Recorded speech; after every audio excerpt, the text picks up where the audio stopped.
এত কিছুর পরও সরে আসছে না মানে সরকারের এখানে গভীর কোনো উদ্দেশ্য আছে। কথ্য ভাষায় এইসব উদ্দেশ্যকে কথ্য ভাষায় ধান্দা আছে, কম্পালশন আছে, কুড বি। এবং সরকার মিথ্যাচার করছে। একটা ছোট মিথ্যাচারের উদাহরণ দিই, সরকারের বক্তব্য আছে। আজকে সেনা সদরে একটি সংবাদ সম্মেলন হয়েছে, সেখানে অনেক বিষয়ে কথা বলা হচ্ছে, কিন্তু সাম্প্রতিককালে যে বিষয়টি নিয়ে অনেক বেশি আলোচনা, তর্ক বিতর্ক, ব্যাখ্যা বিশ্লেষণ অনেক কিছু হয়েছে, সেটি হচ্ছে করিডোর। করিডোরের ব্যাপারে ওই সংবাদ সম্মেলনে এক প্রশ্নের জবাবে আপনার কর্নেল মোহাম্মদ শফিকুল ইসলাম বলেছেন, দেশের নিরাপত্তা বিঘ্নিত হয় এমন কোনো কাজে সেনাবাহিনী সম্পৃক্ত হবে না। আমরা বুঝতে পারছি যে সেটা করিডোরে সেনাবাহিনীর যে ভূমিকা সেই জায়গা থেকে বলা হয়েছে, কিন্তু করিডোরের বিষয়টা নিয়ে যে এত কিছু হয়ে গেল, আমরা সরকারের কাছ থেকে স্পষ্ট বক্তব্য কি পেয়েছি যে না, আমরা এই প্রকল্প নিয়ে আর আগাবো না, এই সিদ্ধান্ত, এই প্রক্রিয়া, এই বিষয় থেকে আমরা সরে আসলাম, সেরকমটা তা বলে নাই।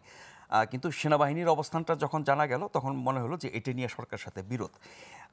সংবাদ সম্মেলনে আরও অনেক কথা বলা হয়েছে, যেমন সেনাবাহিনী এবং সরকার একে অপরের বিপরীতে দাঁড়ায়নি, একসঙ্গে কাজ করছে, ইত্যাদি ইত্যাদি। এবং সংবাদ মাধ্যমে যা কিছু এসেছে, আলোচনা হয়েছে, সেগুলোর ব্যাপারে বলা হয়েছে যে যেভাবে কথা হয়েছে যে সরকারের সঙ্গে সেনাবাহিনীর বিশাল মত পার্থক্য হয়েছে, বিভেদ হয়েছে, মিডিয়াতে বিষয়টি যেভাবে আসছে, এরকম আসলে কিছু হয় না। আমরা একে অপরের সঙ্গে সমঝোতার মাধ্যমে সুন্দরভাবে কাজ করছি। বাস্তবতা কি তাই? আমরা যে কথাগুলো শুনেছি এবং আলোচনা করেছি এবং খবর যেগুলো দেখেছি, মানে অনেক সময় সার্জারির আগে ডাক্তার রোগীকে বলে ভয় পাবেন না, এখন ভয় পাবেন না বলা মানেই হচ্ছে এখানে ভয়ের ব্যাপার, ভয়ের কারণ আছে। মানে এখন উনি যেগুলো বলেছেন, যেহেতু সমাজে প্রচুর আলাপ টালাপ হচ্ছে, এই আলাপের প্রেক্ষিতে বলেছেন। এবং আমরা আসলেই তো টেনশন আছে, স্ট্রেস আছে যে ওনারা একটা ফর্মাল সংবাদ সম্মেলনে আসতে হলো, কারণ হলো তারা তো ইনফর্মাল কিছু বক্তব্য নিয়ে আমরা শুধু কথা বলি। সরকার রীতিমতো হুমকি দিয়েছে, আমার ভাষাটা একদম মুখস্থ আছে, তার স্টেটমেন্টে সরকারের 3টা শব্দ: উদ্দেশ্যমূলক, এখতিয়ার বহির্ভূত বক্তব্য।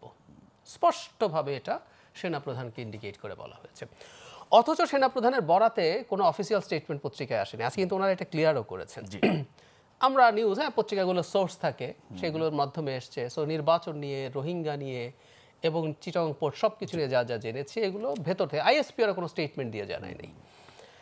আজকে তারা রেদার যেটা করলেন সেটা হচ্ছে করিডোর নিয়ে অফিসিয়াল বক্তব্য জানিয়েছেন। এটা কিন্তু অফিসিয়াল বক্তব্য, এবং তারা এটা পছন্দ করছেন না, চাইছেন না। এখন সরকার কেন সরে আসছে না, আমি বরং কেন সরে আসছে না এটার চাইতে বরং এভাবে বলি, এত কিছুর পরও সরে আসছে না মানে সরকারের এখানে গভীর কোনো উদ্দেশ্য আছে। কথ্য ভাষায় এইসব উদ্দেশ্যকে কথ্য ভাষায় ধান্দা আছে, কম্পালশন আছে, কুড বি।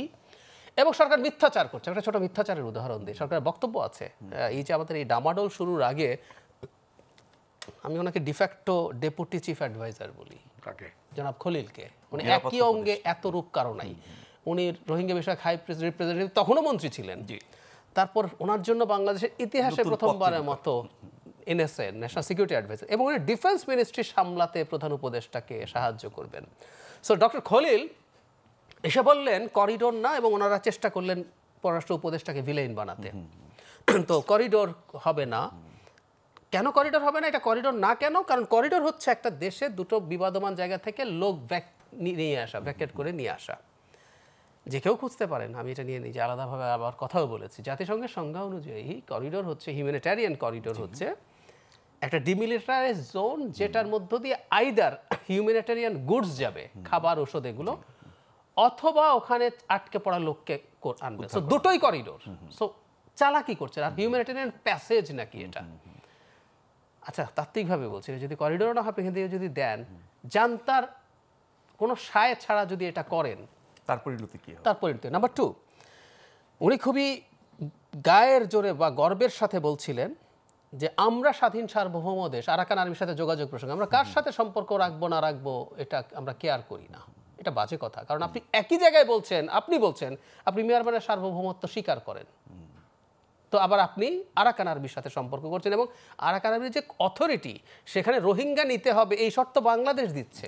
আচ্ছা, আজকে কিন্তু সংবাদ সম্মেলনে বলা হয়েছে আরাকান আর্মির সাথে কোনো ফর্মাল যোগাযোগ নেই। এটা কিন্তু আরেকটা কন্ট্রাডিকশন। সো আমি রাদার এভাবে দেখতে চাই, একটু যদি বলেই ফেলি, দীর্ঘদিন থেকে, এবং বিশেষ করে আল জাজিরাতেও কিন্তু লাস্ট যে রিপোর্টটা এসছে সেখানে এটা আছে যে এই যে এনএসএ যার যিনি ডিফেন্স মিনিস্ট্রিতে গিয়ে রাদার সেনাপ্রধানের বিরুদ্ধে তাকে সরিয়ে ফেলা বা এই ধরনের ইস্যু যেগুলো সামনে এসছে যেগুলোর এক ধরনের সত্যতা হয়তো আছে, এবং সেনাবাহিনী আমরা দেখছি যে তার যে বক্তব্য, কারণ এই করিডোরের কুশীলব এই ভদ্রলোক, এটা আমরা বুঝতে পারি। উনি আসলেন, এসে রোহিঙ্গা করিডোর এগুলো সব শুরু করলেন, আমেরিকা থেকে আসলেন আমাদের উদ্ধার করতে, আমাদের দেশে আর উদ্ধার করার লোকটোক নাই, যাই হোক।